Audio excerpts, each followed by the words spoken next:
Alors voilà, de Basse-Corrèze, hein. Pas de Haute-Corrèze. Moi c'était Rignac-par-Lissac-sur-Couze, près de Brive, entre Brive et l'Arche.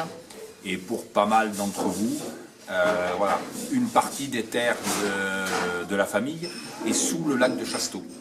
Et la maison familiale, depuis 1500 et quelques, et voilà, à Rignac, juste au-dessus du lac. Et une anecdote qui est d'ici, donc il y a quelques années maintenant, il y a même assez longtemps, je rentre avec un groupe pour visiter chez un monsieur Bardinet qui est tourneur sur bois. Et je rentre et je lui dis, mais c'est du noyer que vous êtes en train de tourner. Il me regarde et c'était la première fois de sa vie qu'il y avait quelqu'un qui, comme ça, qui rentrait dans son atelier et qui lui disait le bois qu'il était en train de travailler. Et effectivement, je suis un enfant du noyer, un enfant des noyers, entre le grand-père, l'arrière-grand-père, hein, ce qu'on appelait le salaire du paysan en Basse-Corrèze, qui était la noix, le noyer, et cette grande bagarre entre l'ancien et le nouveau, ça m'a beaucoup frappé, et je me souviens, la bataille pour décider quand est-ce qu'on allait couper le noyer. Parce que le noyer, c'était à la fois du capital, le bois de noyer avec toute sa valeur, et puis c'était le salaire du paysan tous les ans avec la récolte des noix. Et alors, quelle saison à quelle année on décidait de couper le noyer? Parce qu'il commençait à s'abîmer, donc le capital allait commencer à s'abîmer, donc il fallait couper le noyer, mais c'était quand même les noix qui... Donc il y avait toute une bataille souvent entre... Et pour moi, donc... pareil encore, je rentre dans une maison et si quelqu'un y a brûlé du noyer dans le feu, tout de suite, je sais que c'est du noyer qui est en train de brûler dans le feu et c'est la ferme de Pépé et Mémé qui me revient avec le feu de cuisine, puisque tout était fait sur le feu de cuisine, qui était beaucoup plus petit que ça. Moi, je suis toujours un peu désemparé avec les grands feux, je ne me suis jamais habitué. C'était le tout petit feu de cuisine comme ça, qu'on retrouve maintenant chez nous dans les cabanes de berger, où c'est un tout petit feu de cuisine.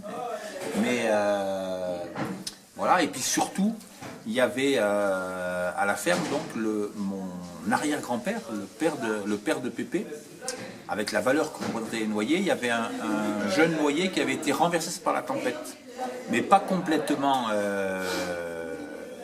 mis par terre. Il était, voilà, à peu près, je me rappelle plus, à quelque chose comme 45 degrés à peu près. Et l'arrière-grand-père, donc, pour ne pas le perdre, avait monté un petit muret de pierre, juste pour le soutenir comme ça. Et ce qui était extraordinaire, c'est que il avait grandi, ce noyer, et donc il s'était redressé comme ça. Et alors c'est le noyer courbé, et on était 15 cousins, cousines, et on passait des demi-journées, des journées entières dans ce noyer courbé. En plus, c'était pas visible de la ferme, donc c'était pas sous le regard protecteur de Mémé. Et donc voilà, j'ai vécu une partie de mon enfance dans ce noyer courbé. Et les arbres d'une part, et les noyers en particulier, ça fait partie des choses extraordinaires. Et puis la chance d'avoir eu, quand j'étais chez Pépé et Mémé dans cette Basse-Corrèze, une Mémé qui avait un parti pris pédagogique et éducatif absolument extraordinaire. C'était la pédagogie du cierge. Elle était très très croyante. Et donc, avant qu'on arrive au début de l'été, elle allait à l'église, elle achetait, ou elle prenait un cierge par petit enfant, elle allumait un cierge par petit enfant pour nous mettre sous la protection du cierge, de la Sainte Vierge, je ne sais pas quoi. Et après, elle considérait qu'elle avait fini son travail pédagogique et que pour le reste, c'était nous faire des bonbons au miel, des tartes, de la bouillie, etc. Voilà, bien nous nourrir. Et puis pour le reste du temps, on était libre en fait. Hein. Il y avait Pépé qui nous demandait un petit peu de travailler, voilà, d'aller garder les vaches, d'aller garder les brebis. Maintenant, à mon âge, je suis persuadé que les vaches devaient plus nous garder que nous, on les gardait.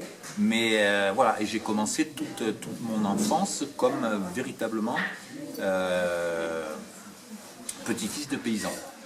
Ce qui est né en Corrèze et avec une puissance qui est toujours le cas, c'est le goût du monde paysan et le goût du travail de paysan, d'éleveur en particulier. Je ne suis pas très sensible aux cultivateurs, je ne sais pas trop ce que c'est qu'un cultivateur. Par contre, les éleveurs, je sais ce que c'est. J'en ai rêvé toute ma vie de faire le paysan et j'ai la chance depuis 6 ans maintenant de le faire à ma façon, puisque je suis berger l'été avec la responsabilité d'un troupeau de brebis, la fabrication du fromage, choses comme ça. Et c'est un bonheur absolu. Et c'est vraiment cette culture paysanne, cette vie de la nature à mon service, mais d'une façon relativement noble, qui me passionne. Et la passion pour la nature naturaliste, si on peut dire, la nature sauvage, m'est venue plus tard en fait. Elle m'est venue en forêt de Rambouillet, quand j'habitais à Rambouillet et qu'on courait partout dans la forêt pour voir les cerfs et les biches et apprendre le nom des arbres, les choses comme ça.